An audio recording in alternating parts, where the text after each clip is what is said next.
తన ఇంటికి ఆకలి మీద వచ్చినప్పుడు ఏం పెట్టినా అందరం తినేస్తాం కదా, ఆవురావుమంటూ తినేస్తాం. గమనించండి, ఇక్కడ నీవు 40 రోజులు ఏమి తినలేదు కదయ్యా, మనం కూడా ఒక్కరోజు ఒక్క పొద్దుంటే సాయంత్రానికి ఇంత పడాలి కడుపులో.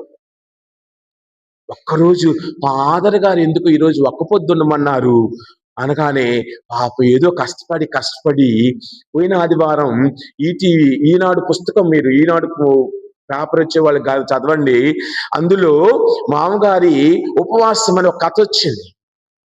మామగారి ఉపవాసం, పాపం ఆయన సంవత్సరానికి ఒకసారి ఉపవాసం ఉంటాడు. ఆ ఉపవాసం ఎలాగా, కొత్త కోడలు వచ్చి చూస్తుంది. అత్తగారు చెప్పింది, పాలు ఇచ్చి, అయ్యా రేపు 4 లీటర్ల పాలు తీసుకురా. కొడుకుతో చెప్పింది, అరే నువ్వు అయ్యి తీసుకొచ్చి ఇంట్లోనే పెట్టు, పళ్ళు ఆ పళ్ళు ఈ పళ్ళు రకరకాల పళ్ళు పెట్టు అని పెట్టింది. అలాగనే కొద్దిగా రకరకాలైన పిండి వంటలు, బజ్జీలు కావాల్సిన పిండి, మిరపకాయలు అవన్నీ తీసుకొచ్చి పెట్టింది. ఆయన లేచాడు, లేవగానే అమ్మా ఆకలిగా లేదు కానీ నీరసంగా ఉంది అనగానే ముందుగా ఒక లోట పాలు ఇచ్చింది ఆవిడ. ఉదయం 7 గంటలకి, మళ్ళీ 9 గంటలకి లేచి బయటకు వచ్చాడు. అమ్మా ఆకలిగా ఉందనగానే సృష్టిగా ఆయన ముందు అన్ని రకాల పళ్ళు కోసి పెట్టేసింది.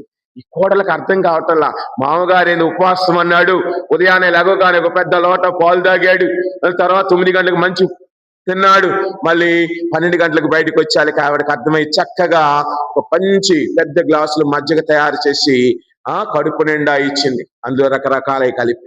అలాగని 3ంటికి వచ్చాడు, బజ్జీలు వేసింది. 4:30కి వచ్చాడు, ఇంకోటి వేసింది. మళ్ళీ 9ంటికి అన్ని చక్కని పాయసాలు తయారు చేసి పెట్టింది. అప్పుడు కోడలకు అర్థమైంది, ఓ మామగారి ఉపవాసం అంటే ఇదా అని. మన ఉపవాసం కూడా ఇలాగనే ఉంటుంది. ఒక్కొక్కసారి మన ఉపవాసాలు కూడా ఇలాగ, రోజు కంటే ఉపవాసం రోజు రకరకాల వస్తువులు తింటాం. ముందే కొనుక్కొచ్చి ఇంట్లో పెడతాం, ఈరోజు ఉపవాసం ఉండాలా. మనం విభూది బుధవారం, మళ్ళీ శుక్రవారాలు వస్తూ ఉన్నాయి, పెద్ద శుక్రవారం వస్తూ ఉంది. అక్కడ 12 గంటలకు శిలువ మార్గం పెడతారు, 3:30కి అన్ని అయిపోతే రాగానే అన్నీ మాయాబజార్ సినిమా టైప్ లో వివాహ భోజనంబు వింతైన వంటకంబు మాదిరిగా మన జీవితాలు ఉంటున్నాయి.